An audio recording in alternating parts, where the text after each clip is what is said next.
Magandang araw po mga kuwangis ko kung sa mga sulok ko man ng mundo. Ito ang inyong lingkod, Anton Olson. Sa mga kapwa ko OFW dyan sa Middle East, yung King side. Sa mga hindi pa niya nakasubscribe sa akin, kung saan mang sulok ka man ng mundo na kapwa ko OFW, kahit hindi ka pa man OFW, please subscribe my channel naman dyan. Parang awan nyo na. So ngayon, pag-uusapan natin ngayon na napakagandang pag-uusapan natin kay sinabi ni Senator Amy Marcos. Bago natin po panoorin yung kanyang litanya ni Amy Marcos, ang daming ngayon nagkakaroon ng bulong-bulungan na parang iniwan na yata si Marcos sa ere kasi nga nagkasakit, 'di ba siya? Na kung mapapansin niyo kamakailan 'di ba sinugod siya sa ospital dahil problema sa tiyan niya, mayroon siyang sakit sa tiyan. Ngayon ang nangyayari, nagsalita na si Amy Marcos, ang sabi ni Amy Marcos, iwanan mo na yung mga tao na nakapaligid sa iyo kasi hindi ka talaga alaga. Hindi ka aalagan talaga, parang ang nangyayari parang ginagamit lang si Bongbong Marcos. Kasi nga ang nangyayari ngayon, yung pagsugod sa kanya sa ospital, parang hindi siya tinulungan ng mga tao na malalapit kay Bongbong Marcos. Yun po ang pinakamahirap.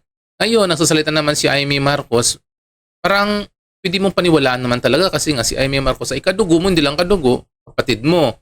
Kaya may karapatan tayo magsalita kung ano dapat natin sabihin tungkol kay Bongbong Marcos kasi nga si Amy Marcos naman kasi ang nagbibigay ng mga litanya tungkol sa gobyerno, kahit yung tungkol sa paggamit ng droga. 'Di ba si Amy Marcos naman nagbigay ng kanyang mga litanya na talagang totoong gumagamit ng droga si Marcos Jr.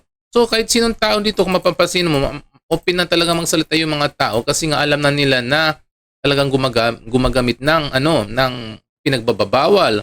Kaya kung sasabihin niyo kung sinong nagsalita, simple ang nagsalita si Amy Marcos. Ngayon na naman si Amy Marcos man na nagbigay naman ng kanyang litanya na tungkol naman sa hindi pag-aalaga kay Bongbong Marcos, lalong-lalo pa yung mga nakapaligid sa kanya, parang iniiwasan na niya yata na si Bongbong Marcos ang mga nakapaligid sa kanya dahil sa kanyang condition, dahil hindi alam ko ng condition sa kanya, anong condition, baka mamaya nasobrahan sa soft drinks. Dahil nasobrahan sa soft drink o sa sobrang may hirap naman talaga kapag uminom ka ng soft drinks na walang inom ng tubig. Sasakit talaga ang sikmura mo. Kaya ito, panorin po natin ang mga litanya ni Amy Marcos na tungkol naman kay Bongbong Marcos kung anong nangyayari ngayon doon sa palasyo. Ayan na nga ang sinasabi ko. Ayan, nagkasakit na nga si Bongbong, pambihira talaga. Wala kasing nag-aalaga sa kanya. Sino ba dyan sa nakapaligid sa palasyo, sa dinami-dami ninyo, ang talagang nagmamahal sa kapatid ko? Yan lang ang tanong ko, no? Ang health niya, ang bibigay. Talaga naman. Kanya-kanyang agenda kayo dyan. Wala naman umaasikaso sa kanya. Kaya kung ako sa kanya, pangalagaan muna niya ang sarili niya. Magpalakas siya. Ayan. Talikuran na niya. Lahat ng nakapaligid dyan sa palasyo. Panggulo lang yan. Wala sa kanila ang talagang nagmamahal sa kanya. At ayan, habang may sakit siya, kung ano-ano namang ginagawa nitong mga feeling presidente. O di ba?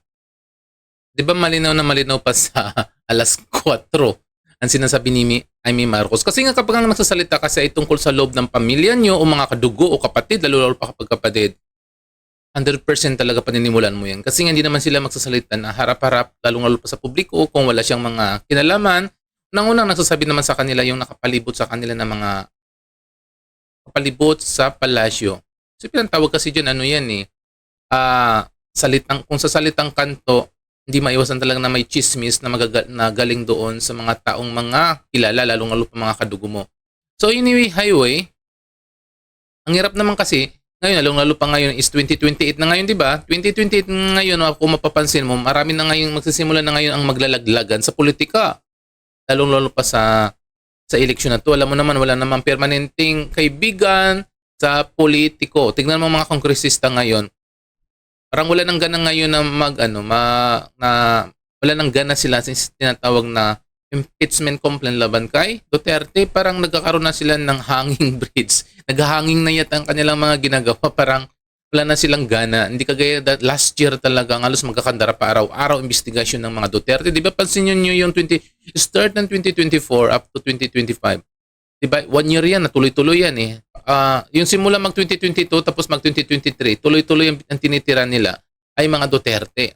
'Di ba? Duterte halos sila, singing in one song sila parang walang parang walang magawa sa buhay nila. Lalong-lalo pa yang sa lalo pa sa Abante, si Paduano, si Acop, si Dante Fernandez, 'di ba? Dan Fernandez, pati yung iba diyang mga kulukoy diyan sa Kongreso. Napunta pa nga sa napunta pa sa mga Senado, 'di ba? Yung tinitira nila masyado si VP Sara sa confidential fund, 'di ba? Pabalik-balik na lang, tapos mga diyan, ang mga Makabayan Black, mas malulupit 'yan. Sila talagang ngaw-ngaw sila ng ngaw-ngaw. Kaya nangyayari, parang nagkakaroon na yata ng closeness dati, 'di ba? Parang nagkakaroon na ng closeness yung mga administration, pati yung mga makakaliwa. Kasi kung makikita nyo, talagang araw-araw talagang sinisira nila yung pagkatao ng mga Duterte. Hanggang nakapunta na doon sa Netherlands si Digong.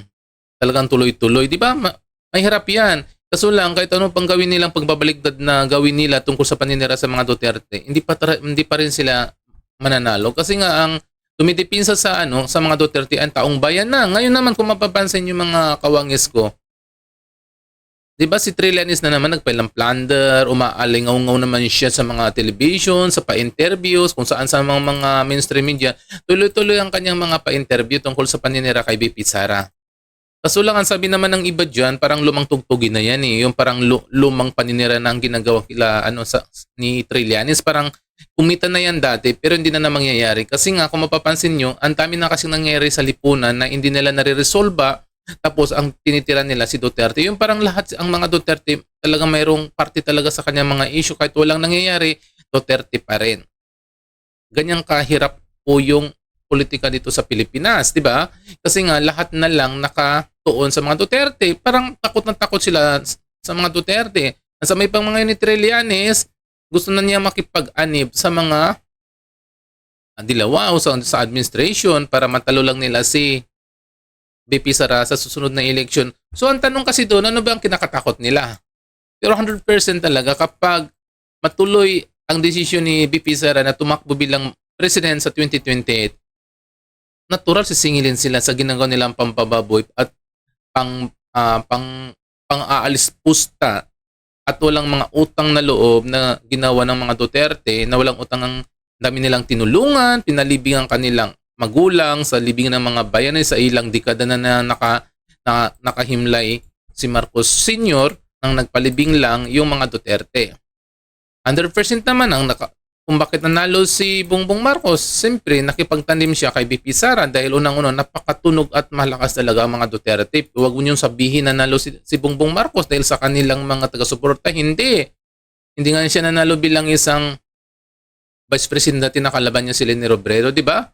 So ngayon ang nangyayari na dahil malapit na ang 2028, naglilipatan na ngayon sila ng bakuran. Kahit sakit niya ngayon, wala na yatang umaalalay kay Marcos parang wala na Kaya kawawa, kaya nga ito si Amy Marcos, ang kanyang kapatid, naaawa na sa kanya, noon pa niya sinasabi na naawa niya sa kay Marcos dahil unang-unang nakapaligid lang sa kanya ay ginagamit lang siya. O di ba? Yan muna yung update natin ngayon o mga balita natin ngayon tungkol sa inyo mga kababayan ko o mga kawangis ko. Kung saan dako ka man ng mundo, please like din and subscribe my channel. At sa ngayon, masalam.